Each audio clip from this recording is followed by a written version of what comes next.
सुप्रभात बहनों, क्लास सप्तम। कल आपका महाभारत में पाठ 4 पूरा हो चुका था। आज आपका है पाठ 5 कुंती, जहाँ पर आपका काम कल पूरा हो गया। उससे आगे आप पाठ 5 कुंती लिखेंगी। उसके कठिन शब्द आपको कराते हो। आप उन्हें ध्यान से सुनकर अपनी उत्तर पुस्तिका में करेंगी, फिर उसके प्रश्नोत्तर करेंगी और आप इस पाठ को स्वयं पढ़ेंगी। और जब पढ़ेंगे तब इसके प्रश्नोत्तर समझ में आएंगे। तो इसके कठिन शब्द हैं पाठ 5 के। विख्यात। विख्यात माने प्रसिद्ध या मशहूर। विख्यात माने प्रसिद्ध या मशहूर।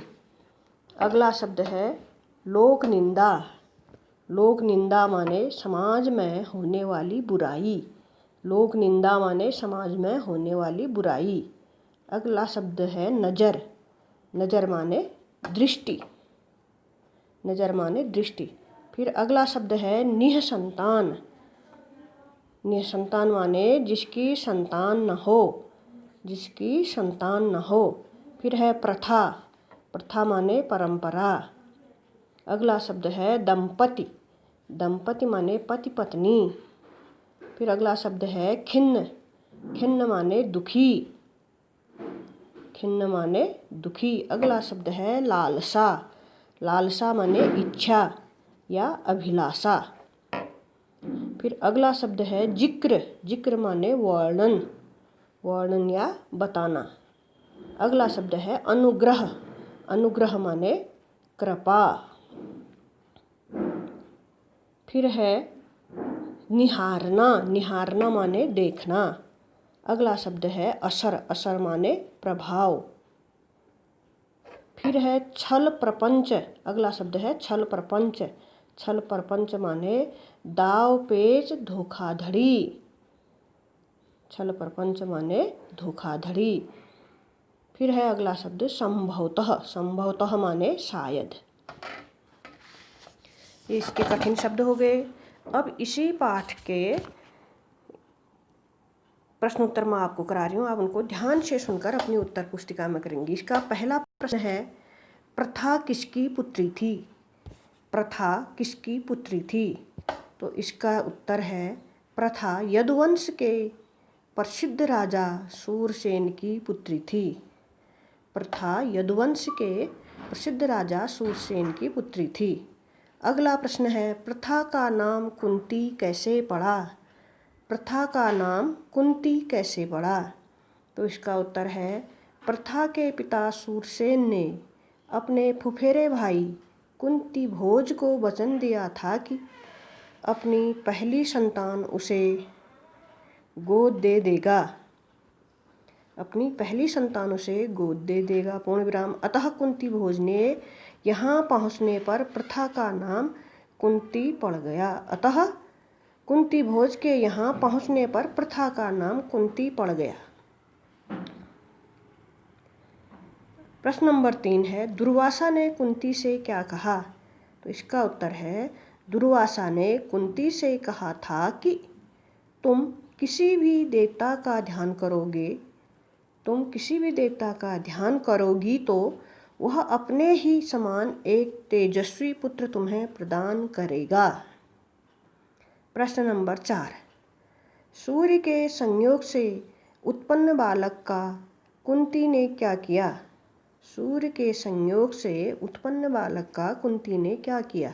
तो इसका उत्तर है सूर्य के संयोग से उत्पन्न बालक को कुंती ने लोक लाज के डर से एक पेटी में बड़ी सावधानी के साथ बंद करके गंगा में बहा दिया। प्रश्न नंबर 5 कर्ण का लालन पालन किसने किया। तो इसका उत्तर है सूर्यपुत्र कर्ण का लालन पालन अधिरथ नाम के सारथी ने किया। सूर्यपुत्र कर्ण का लालन पालन अधिरथ नाम के सारथी ने किया। अब प्रश्न नंबर 6 पांडु को शाप क्यों मिला। इसका उत्तर है जंगल में हिरण के रूप में विहार करते हुए। विहार माने घूमते हुए। जंगल में हिरण के रूप में विहार करते हुए ऋषि दंपति में से हिरण को पांडु ने अनजाने में मार दिया था। हिरण के रूप में विहार करने वाले ऋषि ने मरते मरते पांडु को शाप दिया था। हिरण के रूप में विहार करने वाले ऋषि ने मरते मरते पांडु को शाप दिया था। प्रश्न नंबर 7, पांडु की मृत्यु कैसे हुई? इसका उत्तर है बसंत ऋतु में पांडु अपनी पत्नी माद्री के साथ वन विहार कर रहे थे। ऋतु की मादकता और पत्नी की सुंदरता को देखकर वे ऋषि के शाप को भूल गए। माद्री का समीप पाते ही उनकी मृत्यु होगी। माद्री को समीप पाते ही, अपने सामने पाते ही उनकी मृत्यु होगी। अगला प्रश्न है प्रश्न नंबर 8, माद्री पति के साथ सती क्यों हो गई? इसका उत्तर है माद्री स्वयं को पति की मृत्यु का कारण मानती थी, इसलिए वह पति के साथ ही सती हो गई। अगला प्रश्न है कुंती ने पति की मृत्यु के पश्चात क्या किया? इसका उत्तर है कुंती अपने पति की मृत्यु के पश्चात 5 पुत्रों के साथ हस्तिनापुर आ गई तथा उसने अपने पुत्रों को भीष्म पितामह को सौंप दिया। एक प्रश्न और है इसमें, पांडु की मृत्यु का सत्यवती पर क्या प्रभाव पड़ा? पांडु की मृत्यु का सत्यवती पर क्या प्रभाव पड़ा? इसका उत्तर है पांडु की मृत्यु का समाचार पाकर सत्यवती अपनी विधवा पुत्रवधूओं को लेकर वन में चली गई और कुछ दिन बाद ये तीनों विधवाएं स्वर्ग सिधार गई।